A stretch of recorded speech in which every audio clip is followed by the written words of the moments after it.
Susanti dengan NPM 224111115 dari kelas MNJ 22B. Di sini saya akan menjelaskan tentang pengorganisasian seleksi karyawan. Pengorganisasian seleksi karyawan adalah proses penting dalam manajemen sumber daya manusia. Berikut langkah-langkah umum yang dapat membantu Anda mengorganisasikan proses seleksi karyawan. Yang pertama yaitu perencanaan seleksi. Tentukan kebutuhan organisasi dan posisi yang akan diisi. Buat deskripsi pekerjaan dan spesifikasi pekerjaan yang jelas. Yang kedua yaitu pemberitahuan lowongan. Buat iklan pekerjaan dan sebarkan melalui berbagai saluran seperti situs web perusahaan, portal pekerjaan, atau media sosial.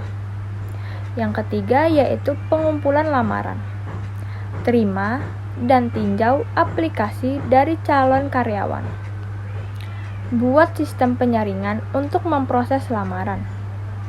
Yang keempat yaitu wawancara. Rencanakan wawancara dengan calon karyawan yang lolos seleksi awal. Persiapkan pertanyaan yang relevan dan gunakan metode wawancara yang objektif. Yang kelima, uji keterampilan. Jika diperlukan, adakan uji keterampilan atau penilaian yang sesuai dengan posisi yang akan diisi. Yang keenam, referensi. Periksa referensi calon karyawan untuk memverifikasi pengalaman dan catatan kerja mereka. Yang ketujuh, penilaian akhir. Berdasarkan data yang dikumpulkan dari seluruh tahapan seleksi, buat penilaian akhir terhadap setiap calon. Yang ke-8, pengambilan keputusan. Pilih karyawan yang paling sesuai dengan kebutuhan perusahaan dan posisi yang tersedia. Yang ke-9, penawaran kerja. Tawarkan posisi kepada karyawan yang dipilih dan bahas gaji, jadwal, dan manfaat yang relevan. Ke-10, onboarding. Setelah karyawan menerima tawaran, lakukan proses onboarding agar mereka dapat beradaptasi dengan organisasi dengan baik. Pastikan seluruh proses seleksi dilakukan secara adil, transparan, dan sesuai dengan hukum yang berlaku.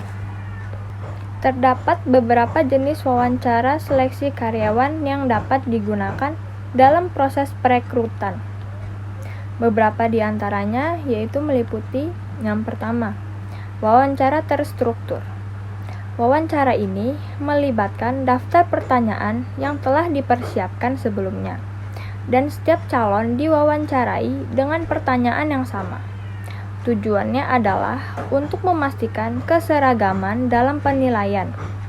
Yang kedua yaitu wawancara tidak terstruktur.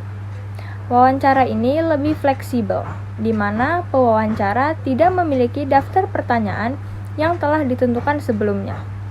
Pewawancara lebih bebas dalam mengajukan pertanyaan sesuai dengan aliran percakapan. Ini dapat memberikan wawasan lebih mendalam tentang kepribadian dan kemampuan komunikasi calon karyawan.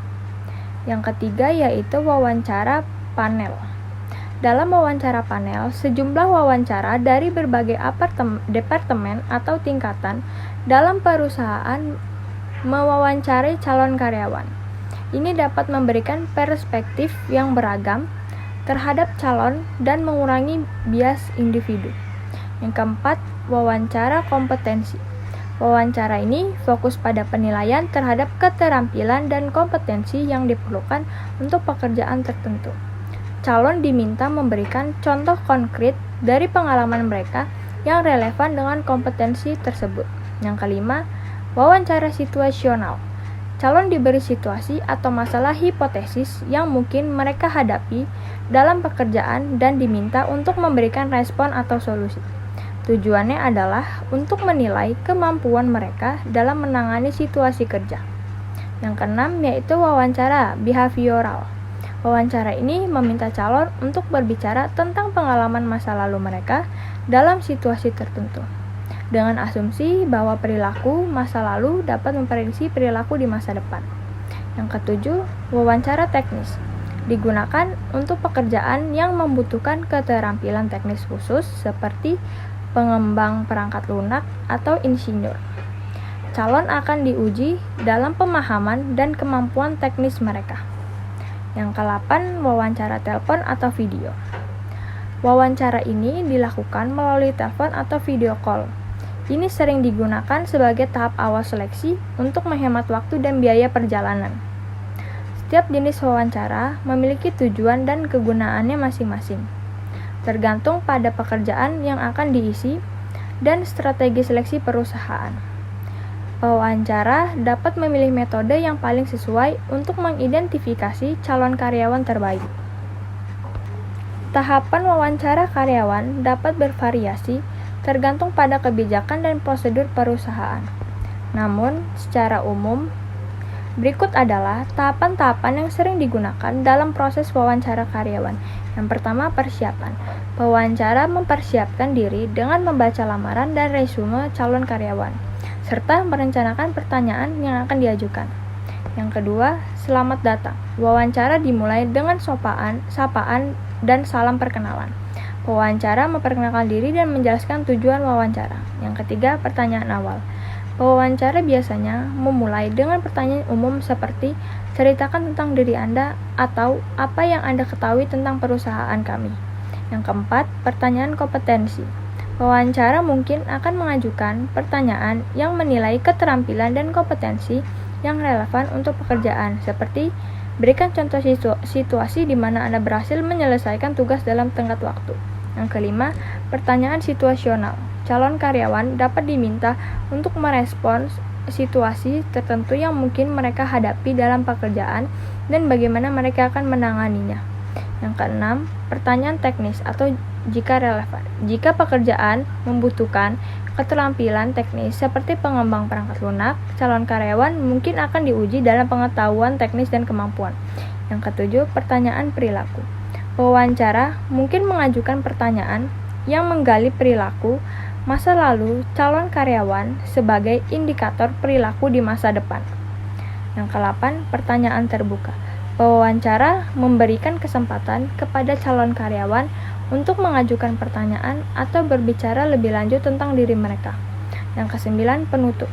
Pewawancara menjelaskan langkah selanjutnya dalam proses seleksi dan mengucapkan terima kasih atas waktu yang telah dihabiskan oleh calon karyawan. Yang ke-10, evaluasi. Setelah wawancara selesai, pewawancara mengevaluasi respon dan kesan yang diperoleh dari calon karyawan. Yang ke-11, pengambilan keputusan. Berdasarkan hasil wawancara dan data dari tahap seleksi lainnya, keputusan dibuat apakah calon karyawan tersebut cocok untuk posisi yang tersedia. Yang ke-12, umpan balik. Pewawancara memberikan umpan balik kepada calon karyawan yang telah diwawancara terlepas dari hasil seleksi. Ini bisa membantu calon untuk berkembang dalam proses wawancara di masa depan. Perusahaan dapat menyesuaikan tahapan-tahapan ini sesuai dengan kebutuhan dan budaya mereka. Tujuannya adalah untuk mendapatkan pemahaman yang mendalam tentang kemampuan, kepribadian, dan kesesuaian calon karyawan dengan pekerjaan dan perusahaan. Sekian penjelasan tentang pengorganisasian seleksi karyawan dari saya. Saya akhiri. Wassalamualaikum warahmatullahi wabarakatuh.